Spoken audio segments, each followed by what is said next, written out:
Welcome, guys. I want to thank everybody for coming out tonight for our first bourbon dinner here at the Florida Cracker Lunch on Limoges. We've been doing bourbon dinners for about 3 or 4 years now. Started at the Florida Cracker Kitchen. Then we have the bourbon barn. We were doing them outside. Then we realized last year, this time of year can be a little tough doing them outside because it's a little hot in the rain. And this year, we decided to move them all over here. So this is our inaugural bourbon dinner here at Lunch on Limoges. And of course, I'm not sure how many folks know the history of Lunch on Limoges. Skip and Phil used to do special dinners here all the time. And this kind of follows into that footsteps of the history of Lunch on Limoges, doing the specialty dinners at night. So I got my brother in the back there. He's got a heck of a menu coming out tonight for y'all. We got, of course, the Hemingway Rye and the Papa Pilar here, the guys coming up. So I want to thank everybody for coming out before I hand the mic over. I want to go over I basically go over the menu tonight that Ethan's preparing for everybody. I think everybody's already hit the charcuterie board back there.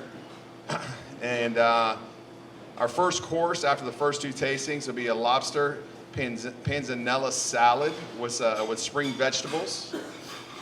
Then the second meal coming out is going to be some pan-seared scallops. Wait till you see these scallops. They're huge.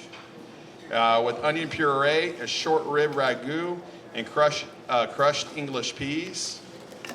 And then we, after that, we have the mojo slow roasted leg of lamb with a creamy cheese grits and butter poached asparagus. And then for dessert, we have the flourless chocolate cake with an English custard on top. So we got a heck of a meal coming out with some great drinks or tastings as well. But I'm going to hand the mic over now, get this bourbon dinner started, or rum and rye dinner started. Hand it over to Mr. Kyle Cooper.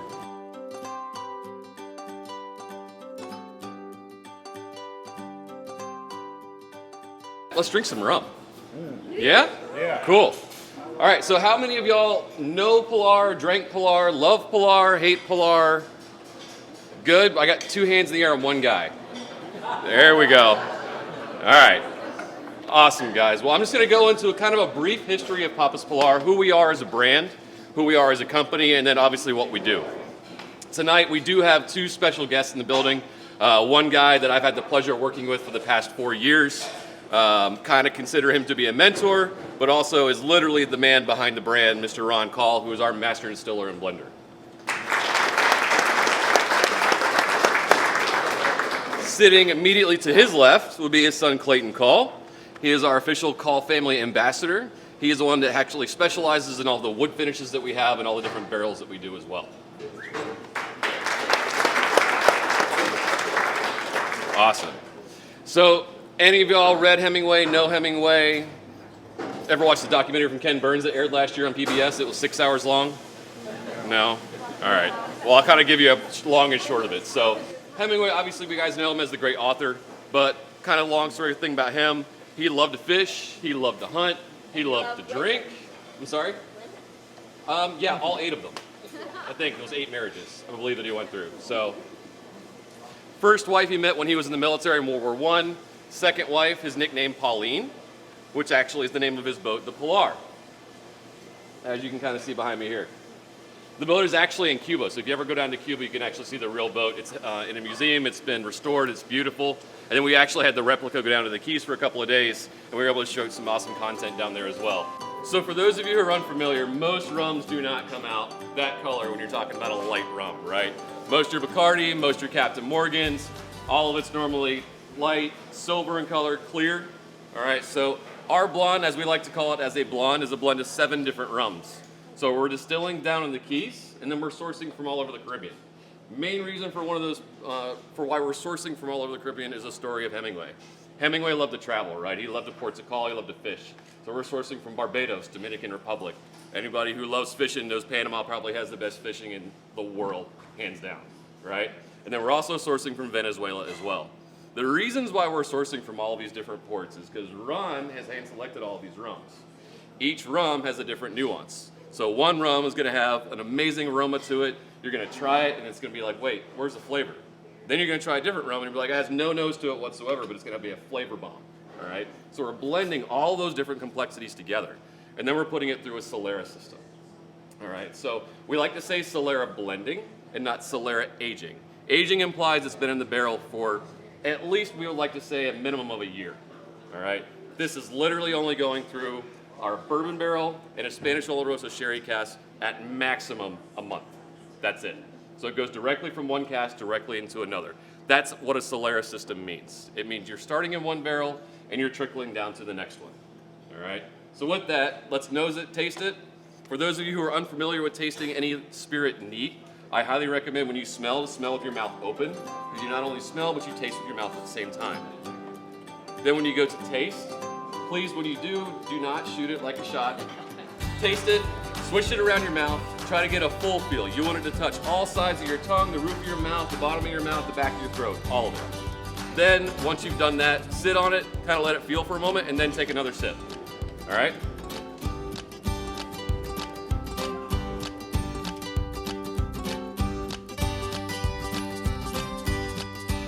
What do we think? Good, bad, good. What are you guys tasting? Almonds? All right, I like almonds. Anyone else? Vanilla. Very good. What about like butterscotch? Yeah? Maybe some caramel in there too? All right. So that flavor profile that you're pulling out, so all those caramel flavors you're getting from the bourbon barrel, right? Then all those vanilla kind of butterscotch feeling you're pulling off of the sherry barrel. So the sherry barrels that we're using are a Spanish Oloroso sherry barrel. These guys are specialty barrels. They are bigger barrels than your typical barrel yield. Of the sherries, you've got, Fino sherry, you have dry sherry, you have Amontillado sherry, then you have Pedro Jimenez, and then Spanish Oloroso. Oloroso is basically like a 20-year-old bourbon versus dry sherry, which is like a 6-month-old. All right, so that's the complexity of sherry that we're using to do with this flavor profile. And the reason for that is it really rounds out the flavor of the rum. All right, I haven't bored you yet, have I? Nope. Okay, cool. I'm gonna let Ethan take over, or Blair, and talk to you about the first dish. What's that? He's gonna talk about the first dish.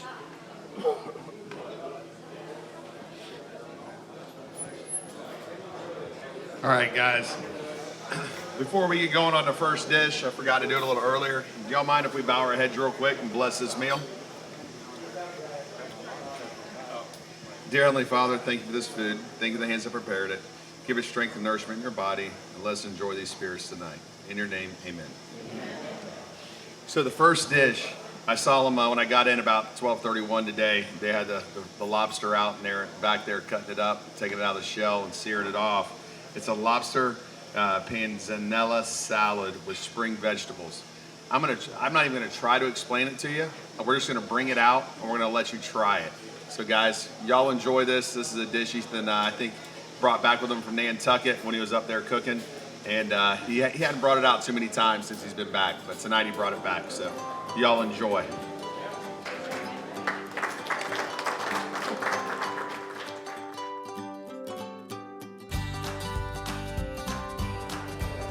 Well, I guess we're actually going to do 2 tastings this time instead of just 1. You guys okay with that? Yeah? So we're going to go to the dark rum top right corner.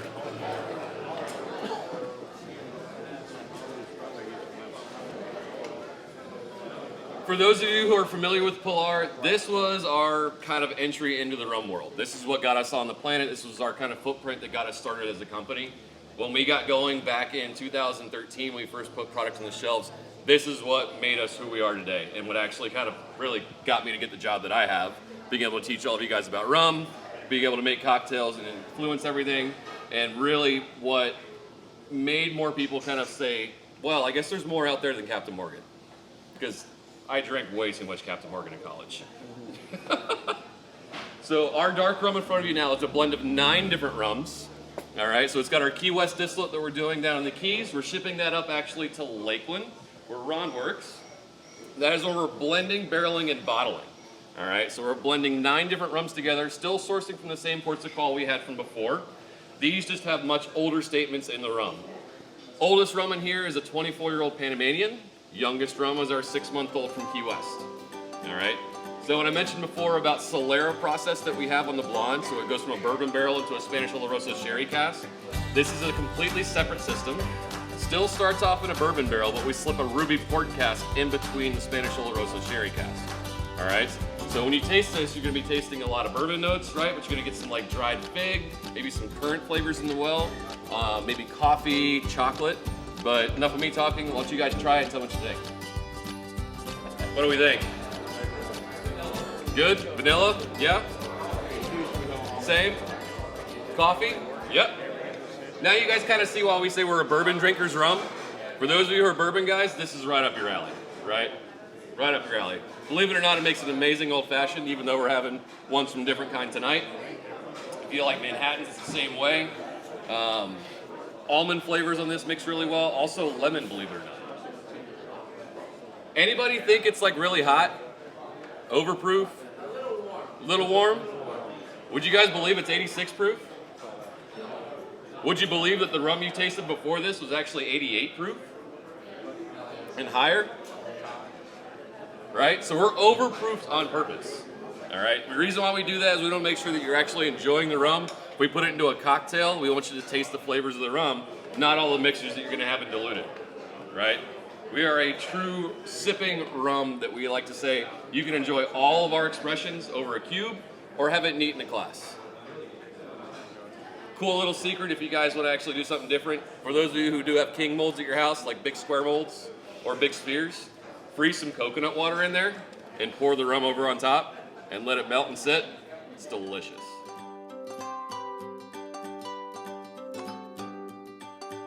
So what do we think so far, guys? Is everybody enjoying the rum?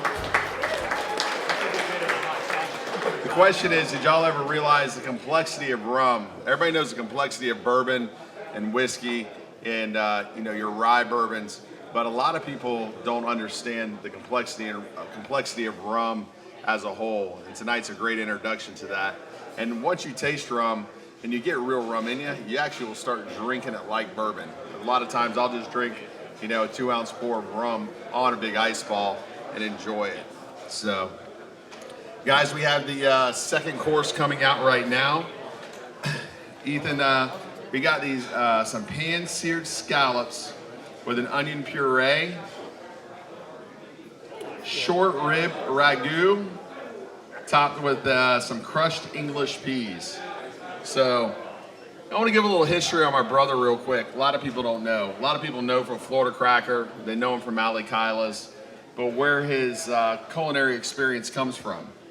It was back in, I think, 2005. He decided to come home and work for my mom, which y'all know is Mally Kyla's. But before that, I was in college in North Carolina at the time. I went to 5 different colleges. That was my second stop, I believe, before I finished up.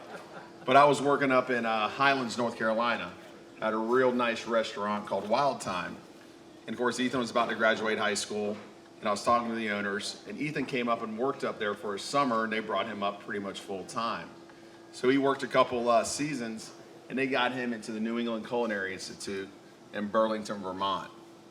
So that started his culinary journey for food. So he, once he graduated there, did an internship at Atlanta.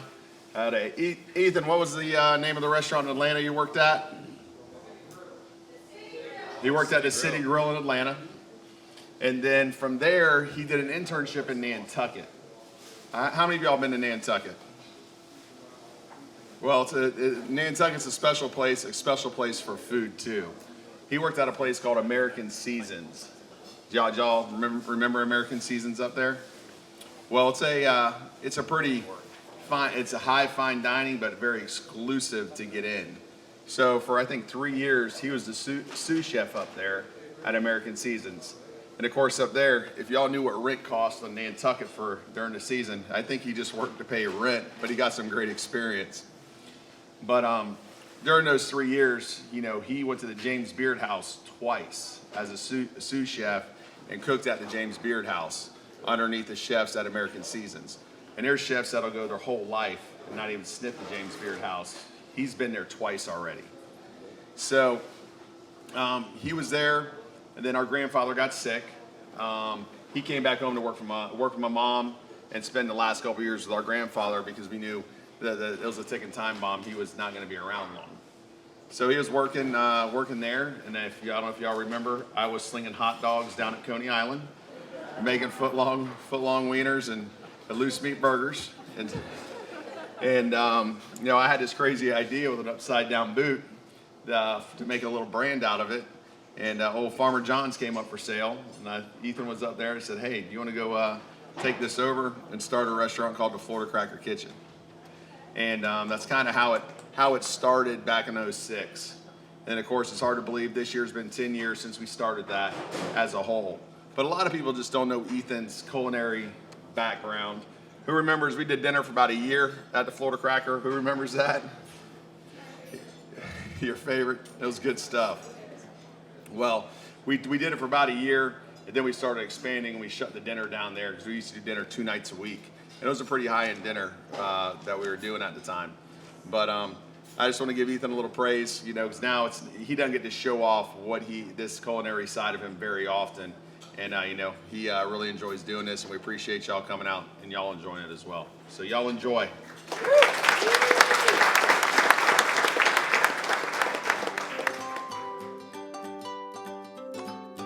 All right. Are we ready for number 4? All right, so you guys are actually going to be the 3rd group to ever try this expression. Mainly because it literally just dropped last week. All right?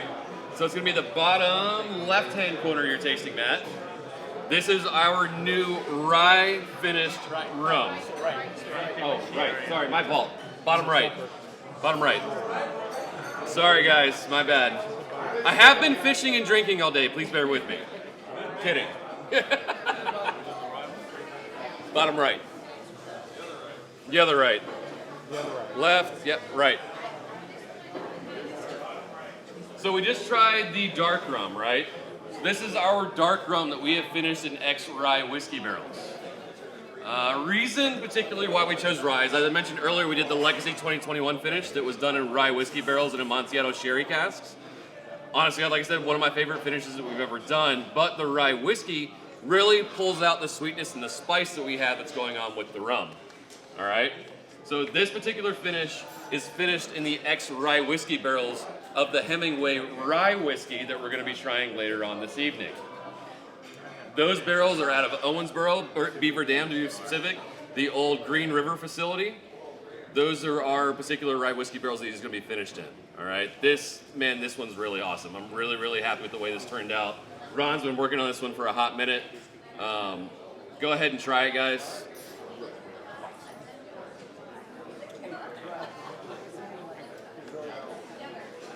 You'll notice mine's a little bit fuller because I like this a little bit better.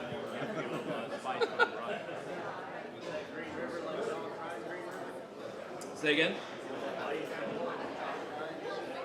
that right? John Bryan? This one's I don't know. These guys would know better than I would. What do we think? awesome. Yeah? Yeah. Yes, I'll have another? Yeah. You like it? Spicy, not spicy? These guys are cheersing over here, so I think they did it right.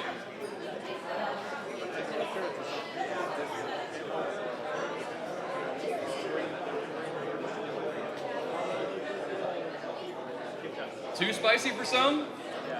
Too spicy? Cigar in that. Yeah. All right, so guys, you'll be able to find this hopefully next week. ABC is going to start carrying it along with Total Wine as well. And if you guys do want, we're going to have some bottles here later tonight that maybe Ron may or may not sign for you. Buy him a drink and he'll sign it for you.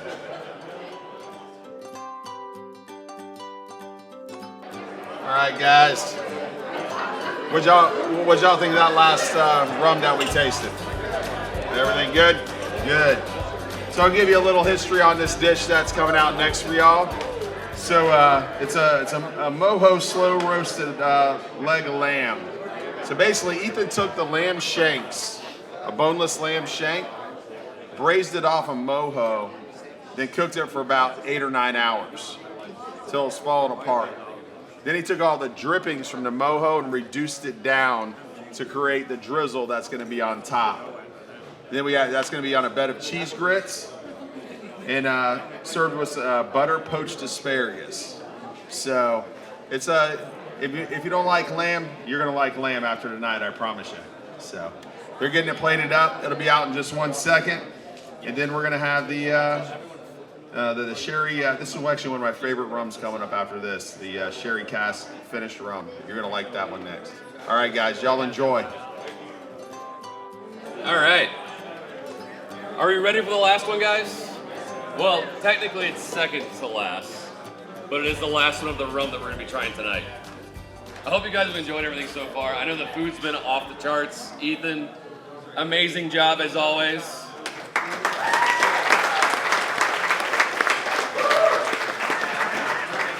As Blair was saying earlier, I really do enjoy doing these dinners because it really lets Ethan go, be creative, do the kind of crazy things that he comes up with in his head. And I literally just gave him a flavor chart, said, hey, this is what the rums taste like, do something with it. And tonight's menu has been amazing. So cheers to him real quick. So the last one we're gonna try tonight is our sherry finished. It is, what's that? Second to last. Well, second to last rum. The other one we're going to try tonight is another first for you guys as well. So this is our dark rum. As you guys heard me mention earlier, we do put this through that same Solera process with the dark rum, but this goes back separately into a different Spanish Oloroso sherry cask, all right? For those of you who have been to Florida Cracker lately and have had some of Blair's single barrel, this is the single barrels that he's done as well. So this is not his single barrel tonight, but this is what his hand selections have been from, all right? So Ron selects different barrels that he puts into our blend, and then the other ones that are hand selected from him. So these are in the barrel maybe 6 months, can be up to a year. It just depends. He tastes each individual one, and each one says, all right, that one works, that one doesn't work. Yeah, let's just throw that one away, or put that in the blending tank, either one. So this one, like I said, guys, it's dessert in a glass. It's delicious. I highly recommend if you're a cigar smoker, this is right up your alley. Dip your end of the cigar in this, and it is amazing. Cheers, guys, real quick. I do appreciate you listening to me tonight. I got a little bit more to talk about with the whiskey coming out, but here's to Ron for everything that he's done for Pilar. I do appreciate it.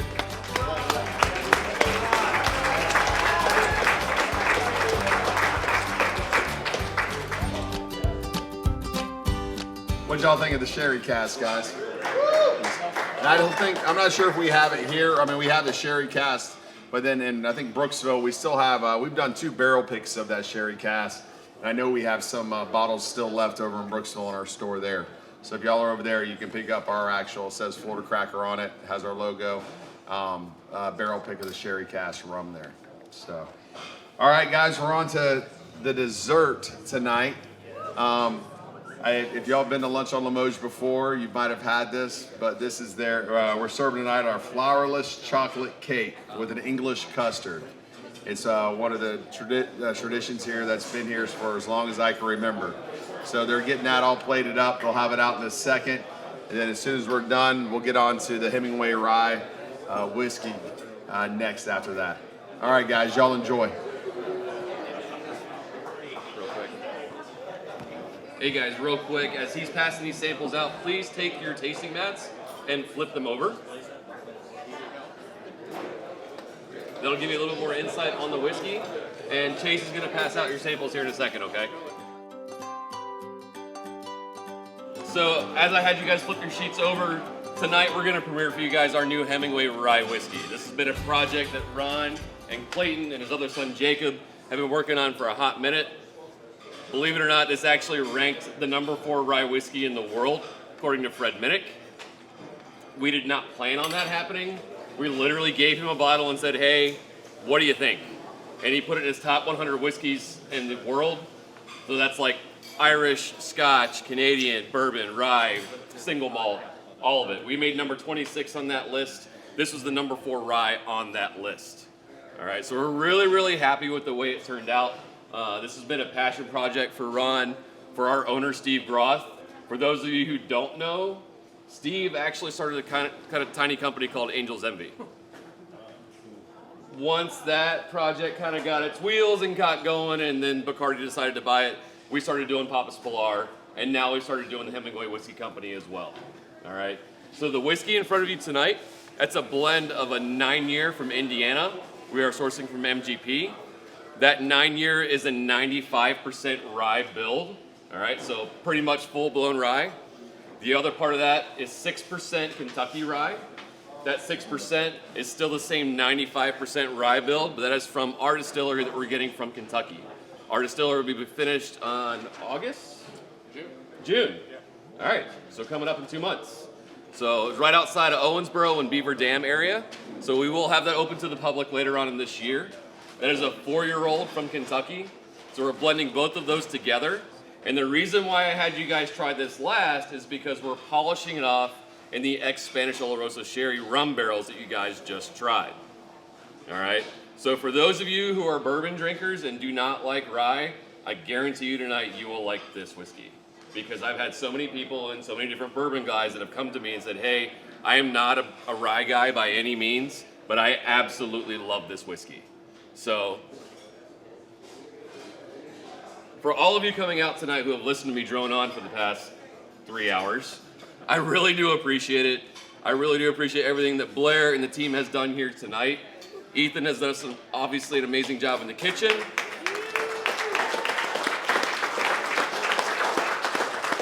And I really hope I've been able to kind of steer you guys away from the faux pas that rum is, and that it can be better than Captain Morgan and Bacardi, right?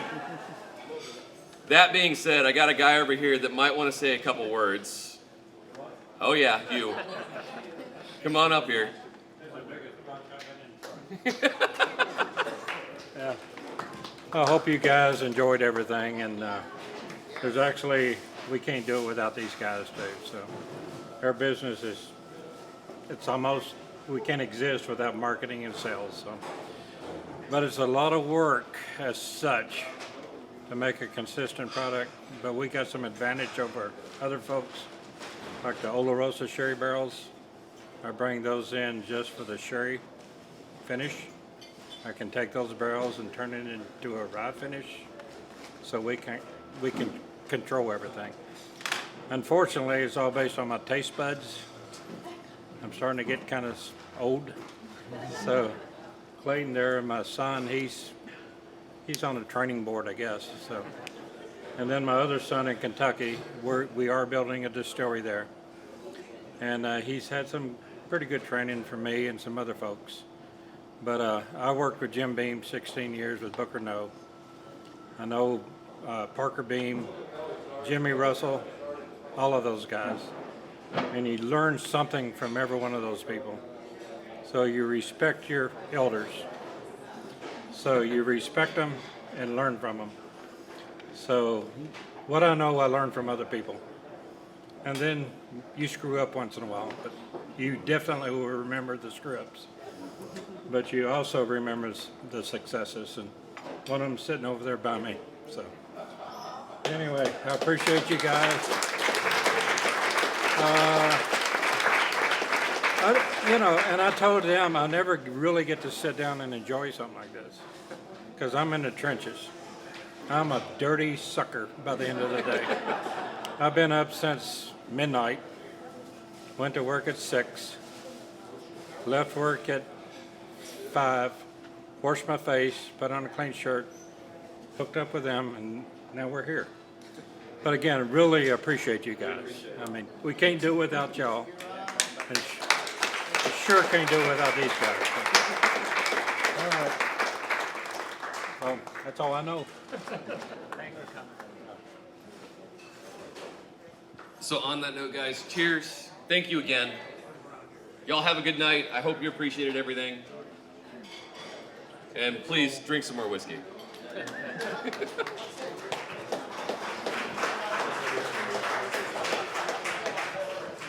What you think, guys? Everybody have a good time tonight? Awesome. Well, if y'all just pay attention to your emails, I'm pretty sure 90% of everybody bought their tickets tonight on Eventbrite. we're going to be having another bourbon dinner 6 to 8 weeks from now. As soon as I know when it lands, it's going to be a Buffalo Trace dinner. We have a Buffalo Trace barrel pick that's coming in, and we'll probably do 2 nights on that when it comes in. So y'all keep your eyes and ears open. We'll let you know when that's going to be happening. And we plan, like I said, we plan to do 5, 6 more of these this year. So every time, you know, we have another Woodford barrel pick coming in. We're gonna have a Woodford night. We got a Jack Daniel's barrel pick, our 5th one of those coming in. Do a Jack Daniel's night. We also got another Old Forester single barrel select barrel pick that'll be coming in as well. So we have a bunch that are planned out. When the barrel picks come in, we'll be doing these dinners. So y'all just keep an eye on your emails when they come in. So, and also I want to give a big shout out to everybody that came in for a second shift today. We got Miss Holly over there. We got, everybody knows Miss Brenda. You got Ethan and Sean in the back. You got Kyle and Michelle, part of our social media team, came in today, stayed a little late. Then you got the tap room girls over here. Taylor and Coco came in.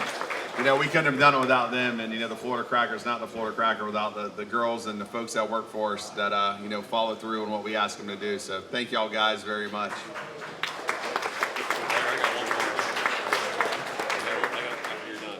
Hey guys, just to let you know, we do have, if there's any of the bourbon or whiskey and rum that you want to take home with you, we have it right over here. You can check out at the register with it. So if you want 1 or all 4, you can take them all home with you. And what we don't sell tonight will still be on the shelf here, where you can come pick it up at a later date. So, all right guys, hey, don't forget to tip your bartenders and your waitresses. Thank you.